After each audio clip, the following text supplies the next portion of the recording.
વિદ્યાર્થી મિત્રો, હું પ્રદીપસિંહ સંકલ્પ ઇન્ટરનેશનલ સ્કૂલ તરફથી આપનું હાર્દિક સ્વાગત કરું છું. ધોરણ 7 વિષય છે એસએસ, જેની અંદર ચેપ્ટર 5 વનવાસી, વિચરતી જાતિ અને સ્થાનિક સમુદાય. તો જોઈએ વિદ્યાર્થી મિત્રો, ચેપ્ટર 5 વનવાસી, વિચરતી જાતિ અને સ્થાનિક સમુદાય. હવે વિદ્યાર્થી મિત્રો, આપણે આગળ જોયું કે કેવી રીતે રાજ્યોનો ઉદ્ભવ અને તેનું પતન થયું. આમ છતાં નગરો અને ગામોમાં નવી કળાઓ, હસ્તકળાઓ અને ઉત્પાદક પ્રવૃત્તિઓનો વિકાસ થયો. આ સમયગાળામાં કેટલાક મહત્વપૂર્ણ રાજનૈતિક, સામાજિક અને આર્થિક પરિવર્તનો થયા. પરંતુ સામાજિક પરિવર્તન બધી જગ્યાએ એક સરખું નથી હોતું વિદ્યાર્થી મિત્રો. વિવિધ સમાજ અલગ અલગ રીતે વિકસિત થયા. આવું શા માટે થયું તે આપણે સમજીએ. હવે એની અંદર પહેલો મુદ્દો છે વિદ્યાર્થી મિત્રો, જનજાતિઓ અને વિચરતી જાતિઓ. બરાબર, તમારા 1 માર્કની અંદર પ્રશ્ન પૂછાઈ શકે છે. બરાબર છે, ટૂંક નોંધની અંદર અથવા તો 4 માર્કની અંદર, સવિસ્તારની અંદર, તો ધ્યાન આપશો. મોટા શહેરો અને રાજ્ય વિસ્તારોથી દૂર સદીઓથી પોતાની સંસ્કૃતિ અને ઓળખને પ્રસ્થાપિત કરતો એક વિશિષ્ટ સમાજ પણ ભારતમાં વસતો હતો. બરાબર છે, જેને આપણે જનજાતીય સમુદાય કે વનવાસી સમુદાયથી ઓળખીએ છીએ. આ સમાજ એ સમયની સમાજ વ્યવસ્થાથી દૂર હતો. તો પ્રશ્ન પૂછાય કે જનજાતિ સમુદાય અને વનવાસી સમુદાય કોને કહેવાય? તો સદીઓથી મોટા શહેરો અને ગ્રામ્ય વિસ્તારથી દૂર પોતાની સંસ્કૃતિ અને આગવી ઓળખ ધરાવતો સમુદાય એટલે જનજાતિ સમુદાય. બરાબર છે. પ્રત્યેક જનજાતિના સભ્યો કબીલાઈ પ્રથાથી એકબીજા સાથે જોડાયેલા હતા. કબીલાઈ પ્રથા એટલે વિદ્યાર્થી મિત્રો એવો કબીલામાં રહેતા હતા, ટોળામાં. એમ પોતાના જે ટોળું હોય, બરાબર છે, પોતાના માણસોનું, પોતાના લોકોનું, એને કબીલો કહેતા. તેઓ શિકાર કરતા, સંઘરખોર હતા, એટલે કોઈ પણ વસ્તુ સંઘરી રાખતા. પશુપાલક તરીકે તો થોડે ઘણે અંશે ખેતી દ્વારા પોતાનું જીવન જીવતા હતા.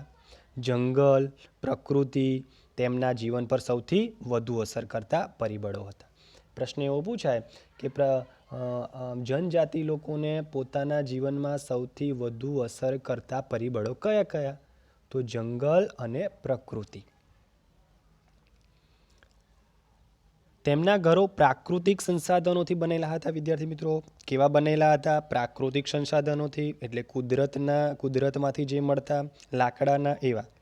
આમાંને કેટલીક જાતિઓ એક જગ્યાએથી બીજી જગ્યાએ ભટકતી રહેતી હતી, જેને આપણે વિચરતી કે વિમુક્ત જાતિ તરીકે ઓળખીએ છીએ. પ્રશ્ન પૂછાય વિચરતી કે વિમુક્ત જાતિ એટલે કઈ જાતિ? તો એક જગ્યાએથી બીજી જગ્યાએ જે ભટકતી રહે છે એને વિમુક્ત કે વિચરતી જાતિ કહે છે.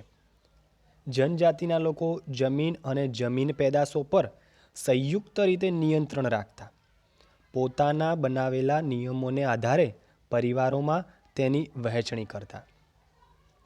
તેઓનું જીવન સામૂહિક સ્વરૂપનું હોવાથી તેમની અર્થવ્યવસ્થામાં પણ સામૂહિકતાનો સિદ્ધાંત જોવા મળતો હતો. આ મતલબ એવું કહે છે કે પોતાનું જે જીવન છે વિદ્યાર્થી મિત્રો એ સમૂહમાં વિતાવતા હતા. બરાબર, અને એ પોતાના સમૂહના કેટલાક નીતિ નિયમો હતા.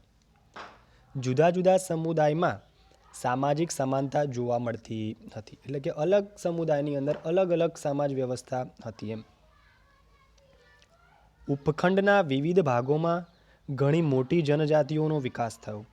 સામાન્ય રીતે તેઓ જંગલો, પહાડો, રણ, દુર્ગમ એટલે જ્યાં સરળતાથી પહોંચી ન શકાય એ જગ્યાને દુર્ગમ કહે છે. તો આવા જગ્યાઓ પર પણ તેઓ પોતાના મકાન અથવા તો નિવાસ કરતા હતા. કેટલીક વાર તેમના કરતાં વધારે શક્તિશાળી સમાજ સાથે તેમનો સંઘર્ષ પણ થતો હતો. બરાબર, અમુક વાર ઝઘડા પણ થતા હતા. આમ છતાં જનજાતિઓએ પોતાની સ્વતંત્રતા ટકાવી અને સંસ્કૃતિને બચાવી રાખી. જાતિ આધારિત સમાજ અને જનજાતિ સમાજ વિવિધ જરૂરિયાતો માટે એકબીજા પર નિર્ભર હતો. તો આ બંને સમુદાય છે વિદ્યાર્થી મિત્રો, જાતિ આધારિત અને જનજાતિ આધારિત, એ બંને એકબીજા પર નિર્ભર હતો. કેમ? વિવિધ જરૂરિયાતો માટે. સંઘર્ષ અને નિર્ભરતા સંબંધને કારણે બંને સમાજમાં ધીરે ધીરે પરિવર્તન આવ્યું. કઈ રીતના? જેમ જેમ સમય જતો રહ્યો તેમ તેમ પોતાના અથવા તો એઓની અંદર બરાબર પરિવર્તન આવ્યું. ઓકે, જોઈએ આગળ. હવે આગળનો પ્રશ્ન છે વિદ્યાર્થી મિત્રો, વનવાસી અને વિચરતી જાતિના લોકો. વનવાસી અને વિચરતી જાતિના લોકો. સમકાલીન ઇતિહાસકારો અને મુસાફરોએ વનવાસી અને વિચરતી જાતિઓ વિશે બહુ ઓછી જાણકારી આપી છે. કેટલાક અપવાદો બાદ કરતાં જનજાતિના લોકો પાસે લેખિત દસ્તાવેજો મળતા નથી. હવે વિદ્યાર્થી મિત્રો, જે આ જનજાતિના લોકો છે એમની પાસે કોઈ લેખિત પ્રકારના લખાણ આધારિત દસ્તાવેજો નથી મળતા. પરંતુ વનવાસી કે જનજાતિ પ્રજા પોતાના સમૃદ્ધ રીતિ રિવાજોનું અને મૌખિક પરંપરાઓનું રક્ષણ કરતી હતી. કેવી પરંપરાઓનું? પોતાના રીતિ રિવાજનું અને મૌખિક પરંપરાનું એ રક્ષણ કરતી હતી. આ પરંપરાઓ નવી પેઢીને વારસામાં મળતી હતી. હવે એ શું થાય કે પોતાના સમાજની અંદર જે કંઈ વારસો હોય, પરંપરા હોય, એ રીતિ રિવાજ હોય, એ આવનારી પેઢીને મળી જતી. આવનારી પેઢી પણ એ જ વારસાનું, એ જ પરંપરાનું, એ જ નીતિ નિયમનું પાલન કરતી.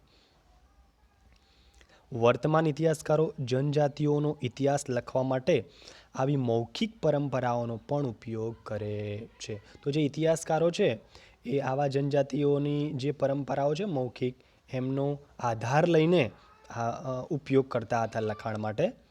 તો જોઈએ આગળ. ભારતની મુખ્ય જનજાતિના ક્ષેત્રો. હવે ભારતની અંદર આવા જે માણસો રહે છે જનજાતિ, એના ક્ષેત્રો કયા કયા છે તો જોઈ લઈએ. ભારતના મોટાભાગના વિસ્તારોમાં જનજાતિની વસ્તી જોવા મળે છે. મોટાભાગના વિસ્તારમાં જનજાતિનો વિસ્તાર અને પ્રભાવ સમયની સાથે બદલાતો રહે છે. જેમ જેમ સમય જાય એમ એમ એમનો જે વિસ્તાર અને પ્રભાવ છે બદલાતો રહે છે. કેટલીક જનજાતિ ખૂબ શક્તિશાળી હોય મોટા પ્રદેશો પર નિયંત્રણ ધરાવતી હતી.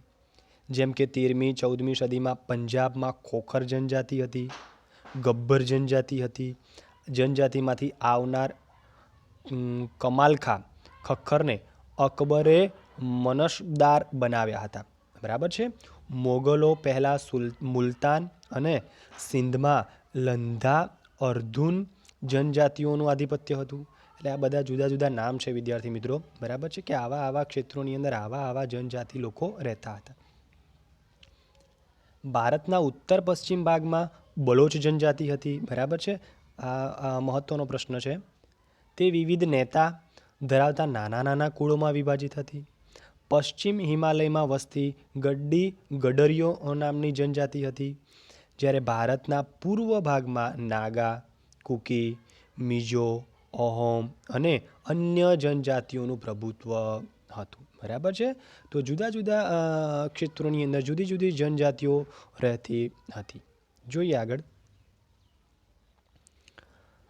હવે વિદ્યાર્થી મિત્રો, હાલના બિહાર અને ઝારખંડના કેટલાક વિસ્તારોમાં 12મી સદી સુધી ચેર સરદારોનું આધિપત્ય હતું. બરાબર. કયું? તો ચેર સરદારો.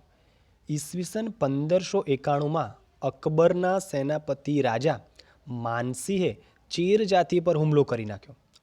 કોણે કર્યો? માનસિંહે. કઈ સેના ઉપર? ચેર જાતિ ઉપર. અને પરાજિત કર્યા. બરાબર છે. તો ચેર જાતિના લોકોને માનસિંહે પરાજિત કર્યા, પરંતુ તેમને સંપૂર્ણપણે આધીન બનાવી શક્યા નહીં. ઔરંગઝેબના સમયમાં મુગલ સેનાને ચેર જાતિના ઘણા કિલ્લાઓ કબજે કરી લીધા, તેમના પર પ્રભુત્વ સ્થાપિત કર્યું. આ વિસ્તારની બે મહત્વની જનજાતિઓ કઈ હતી? તો મુંડા અને સંથાલ હતી. આ જનજાતિઓ વિસ્તાર ઉપરાંત ઓડિશા અને બંગાળમાં પણ કેટલીક રહેતી હતી વિદ્યાર્થી મિત્રો. ઓડિશા અને બંગાળનું પણ નામ યાદ રાખવું પડશે આપણે. કર્ણાટક, મહારાષ્ટ્રના પહાડી વિસ્તારોમાં કોળી, બેરાદ, બીજી કેટલીક જનજાતિઓ રહેતી હતી. દક્ષિણ ભારતમાં કોરગા, વેતર, મારવાર અને બીજી જનજાતિઓના લોકો મોટી સંખ્યામાં હતા વિદ્યાર્થી મિત્રો. આ બાજુ જોઈએ તો ભીલ આ જનજાતિઓમાં સૌથી અગત્યના હતા. કયા? તો ભીલ, જે પશ્ચિમ અને મધ્ય ભારતમાં ફેલાયેલા હતા. 16મી સદીના અંત સુધીમાં તેમના ઘણા ખેડૂત અને જમીનદાર તરીકે સ્થાયી થયા. કઈ સદીમાં? તો 16મી સદીમાં. જો કે કેટલાક ભીલ કુળ શિકાર અને અન્ન સંગ્રહ સાથે જોડાયેલા. હવે વિદ્યાર્થી મિત્રો, એની અંદર જનજાતિની અંદર સૌથી અગત્યના કોઈ હોય તો ભીલ લોકો હતા. બરાબર. કઈ સદીમાં? તો 16મી સદીમાં. બરાબર. અને એ શું કરતા હતા? તો શિકાર કરતા હતા, અન્નનો સંગ્રહ કરતા હતા. બરાબર છે. હવે છત્તીસગઢ, મધ્યપ્રદેશ, મહારાષ્ટ્ર, આંધ્રપ્રદેશ ગોંડ લોકોની વસ્તી વધુ છે. બરાબર છે. ગુજરાતમાં આરાસુરથી ડાંગની પૂર્વ પટ્ટીના વિસ્તારની જનજાતિઓ લગભગ 4 સદીથી આ પ્રદેશમાં પોતાની વિશિષ્ટ સમાજ વ્યવસ્થા અને સંસ્કૃતિને સાચવીને બેઠી છે. કઈ બાજુ? તો આરાસુરના ડુંગરથી માંડીને છેક ડાંગ સુધી. બરાબર. આધુનિક સમય સાથે કદમ મિલાવીને પ્રગતિ કરી રહી છે. હવે વિદ્યાર્થી મિત્રો, એ જે લોકો છે આરાસુર વાળા, બરાબર છે, એ લોકો શું કરે છે? તો આધુનિક સમય સાથે પગ અથવા તો ચાલ પોતાના કદમ મિલાવીને એ વિકાસ તરફ વધી રહી છે.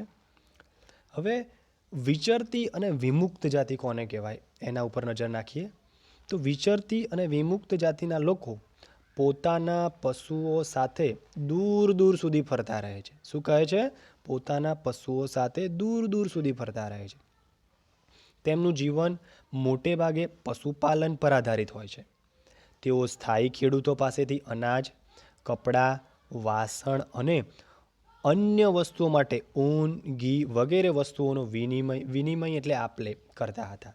કેટલીક વિચરતી જાતિઓ જાનવરો પણ સામાન લાદી એક જગ્યાએથી બીજી જગ્યાએ જતી અને વસ્તુઓનું ખરીદ અને વેચાણ કરતી. ટૂંકમાં વિચરતી અને વિમુક્ત જાતિ એટલે એક જગ્યાએથી બીજી જગ્યાએ જતી જાતિ. બરાબર છે. તો જોઈએ હવે વણઝારા. ભારત અને ગુજરાતના સંદર્ભમાં વણઝારા પણ એક જાતિ છે, જનજાતિ.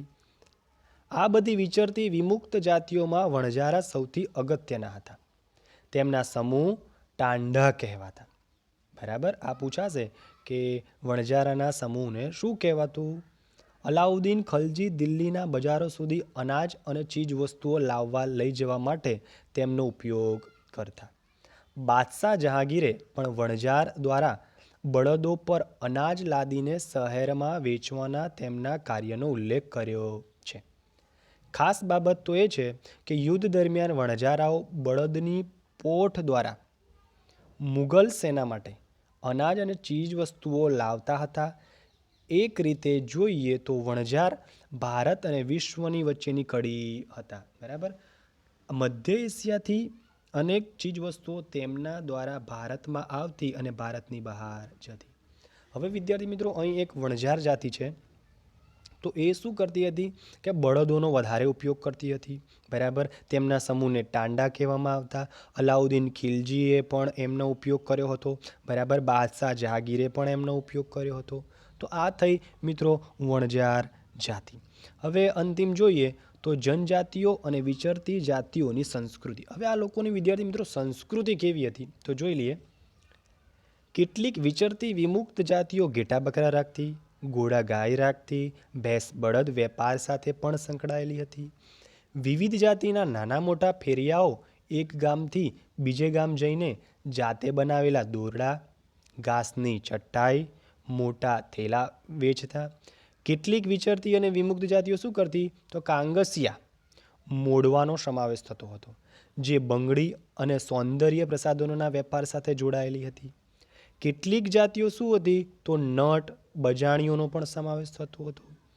તેઓ વિભિન્ન અંગ કસરતો દ્વારા લોકોનું મનોરંજન કરતા હતા.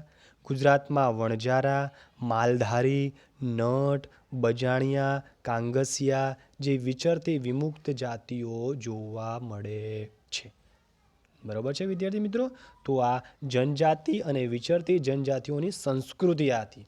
બરાબર છે. વધુ વિદ્યાર્થી મિત્રો આપણે આવતા લેક્ચરની અંદર ભણશું. ત્યાં સુધી ધન્યવાદ.